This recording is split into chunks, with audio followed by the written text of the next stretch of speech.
Buenas noches, profesora y compañeros. Esta noche nos toca exponer sobre las crisis económicas y financieras mundiales del siglo XXI.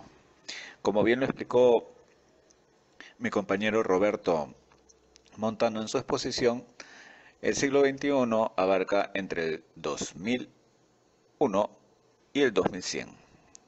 Así que entre esas básicamente han habido dos crisis fuertes financieras mundiales, que una es la del 2008, que lo veremos en un rato, y la otra es la que todavía estamos viviendo sobre la crisis del COVID-19, ¿no?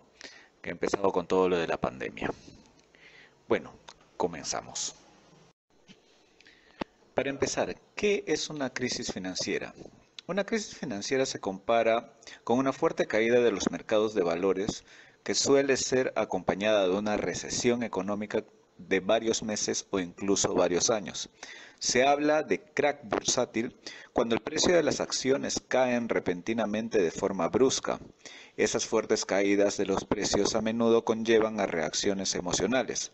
A causa de esto, muchos inversores entran en pánico y venden sus acciones o valores en la bolsa, lo que a su vez hace que los precios caigan aún más bruscamente debido a la ley de la oferta y la demanda. De esta manera se crea un círculo vicioso. Las ventas conllevan a que los precios sigan cayendo y las caídas en que las cotizaciones produzcan aún más pánico, haciendo que más y más inversores quieran vender sus acciones. Las crisis bursátiles suelen ir acompañadas de crisis bancarias, lo que no sorprende ya que los bancos son el corazón del mundo financiero y por tanto se ven directamente afectados cuando los mercados de capital presentan problemas. En caso de caídas extremas de los mercados de valores, muchos bancos pueden verse afectados e incluso llegar a quebrar, generando así una crisis financiera.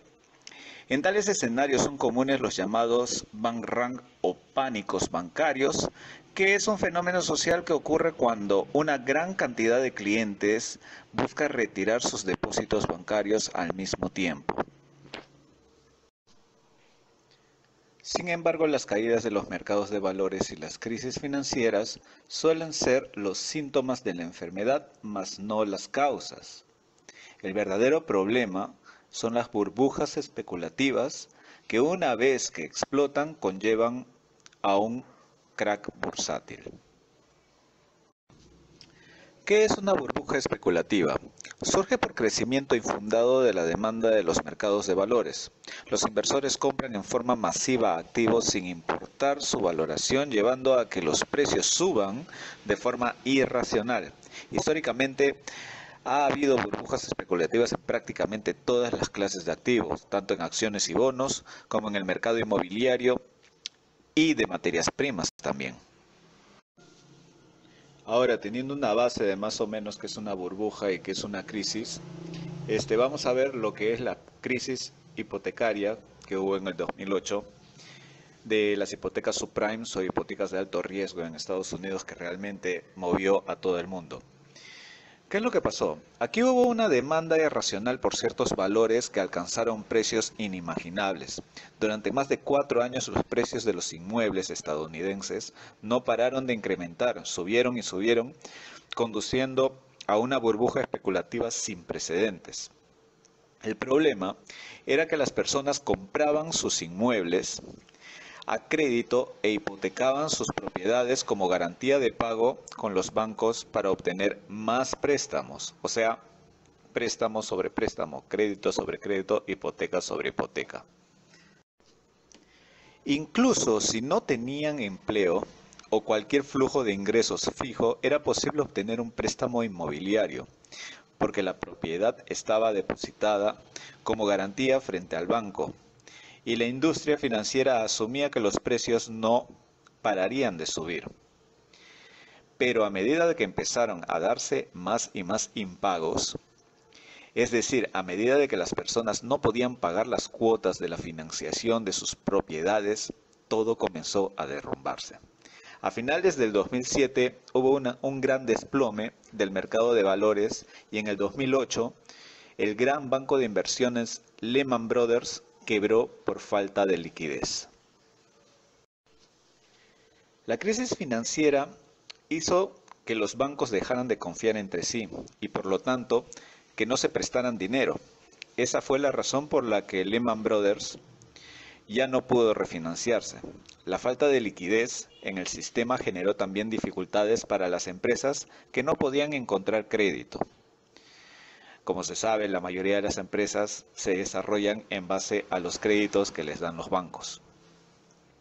Para contrarrestarlo, los bancos centrales, es decir, en este caso el Banco Central Europeo y la Reserva Central estadounidense, decidieron reducir las tasas de interés casi al 0%. En este cuadro sobre la crisis económica del 2020, por ejemplo, también seguimos haciendo unos ejemplos, estos de los estímulos económicos alrededor del mundo que se han hecho para salvar las economías.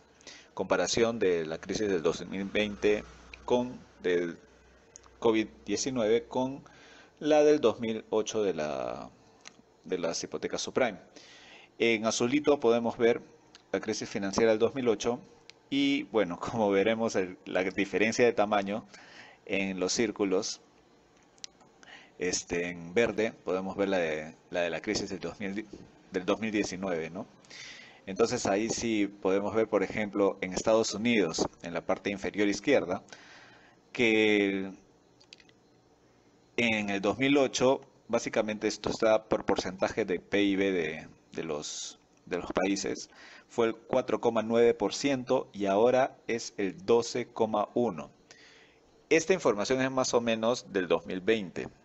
No he podido recopilar la de 2021, que de hecho que es mucho más, puesto que, como sabemos, Donald Trump también hizo una inyección muy fuerte de capital para el rescate financiero de muchas instituciones, ¿no?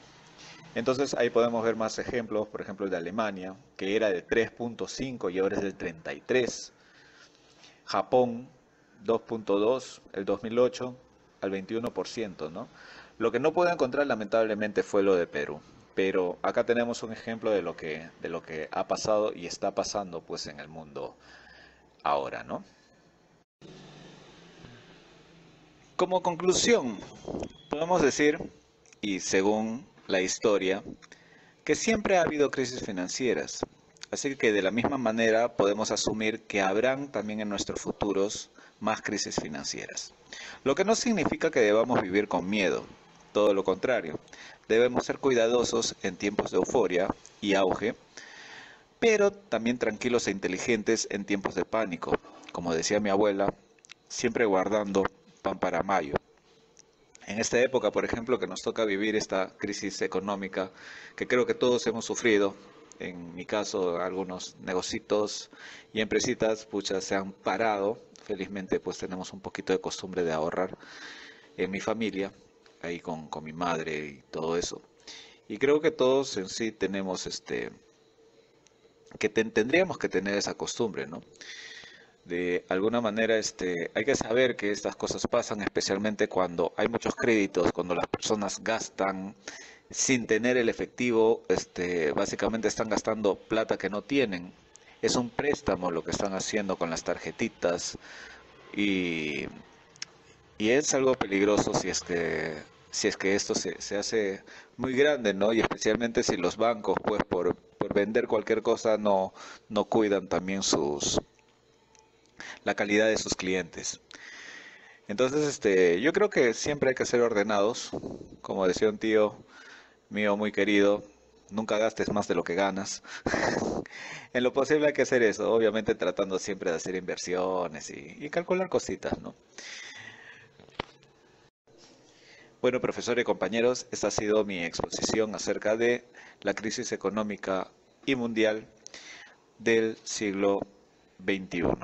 Si hay alguna pregunta, por favor, me la hacen llegar. Espero que les haya gustado. Gracias.